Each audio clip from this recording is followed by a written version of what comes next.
يا مصلحي، الزمالك بيقدم اقوى اداء له في الموسم واقوى ماتش له في الموسم، وبيفوز 3-1 على اقوى منافس له في المجموعه، وبيفوز على اقوى جهاز فني في المجموعه بقياده الكابتن نبيل معلول. الزمالك قدم اداء وقدم مستويات عاليه جدا في الماتش ده، واللعيبه فعلا من اول دقيقه واحنا حاسين ان هي كانت عايزه تفوز بالماتش ده وعايزه تثبت حاجه لنفسها وعايزه تعمل حاجه.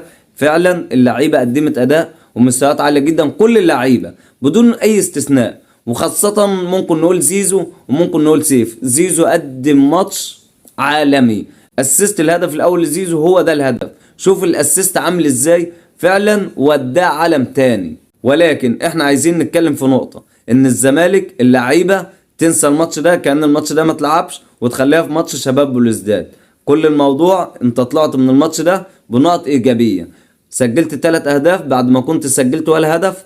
في لعيبه بدات الثقه تتجدد عندها، في لعيبه فعلا بدا يبقى عندها تقل في الملعب، واحد زي سيف كشاب بدا يبقى عنده تقل في الملعب، هي دي النقط الايجابيه. وطلعت من الماتش طبعا ب3 نقط، ولكن خليك في ماتش شباب بلوزداد. الزمالك عشان يصعد من المجموعه لازم يفوز باي شكل من الاشكال على شباب بلوزداد، باي شكل. لكن هيتعادل نفس الموضوع، هنقعد نقضيها حسابات زي كل سنة، وفي نهاية الموضوع هنلاقي الزمالك اوت من البطولة. لكن لو فاز على شباب بلوزداد هيكون الزمالك ضمن على الصعود، لان الماتش اللي هيكون باقيله هيكون على ملعبه، وده هيكون في المتناول الى حد ما. الزمالك لو لعب على التعادل هيتغلب، لو لعب على الفوز اقل الاشياء ممكن يتعادل. لكن الزمالك لازم يفوز على شباب بلوزداد عشان يضمن على الصعود. ولكن لو عايز يقضيها حسابات هيتعادل، ان كل واحد يطلع الآلة الحاسبة ويقعد يحسب، وفي نهاية الموضوع هنلاقي ان الزمالك بيبقى اوت من البطولة زي كل سنة.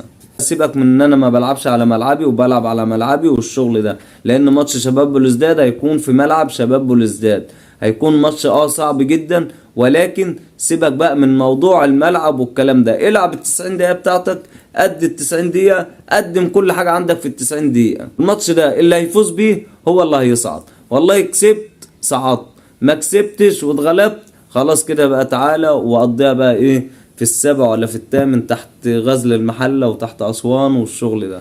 بس أهم حاجة اكسب ماتش شباب بلوزداد، لو لعبت على التعادل هتتغلب وهتشيل. لازم تلعب لعبك، واللعيبة فعلا اللي احنا شفناها عندها، يعني اللعيبة فعلا بتقدم أداء في الملعب كويس، وكان عندها شوية خشونة، واللعيبة فعلا كان عندها حافز ان هي تفوز بالماتش.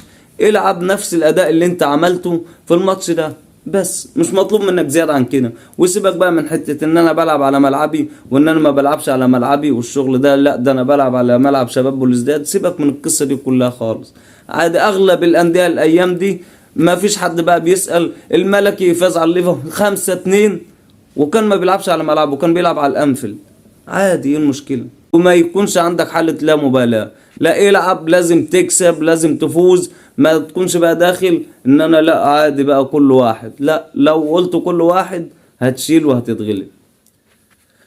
بس والسلام عليكم.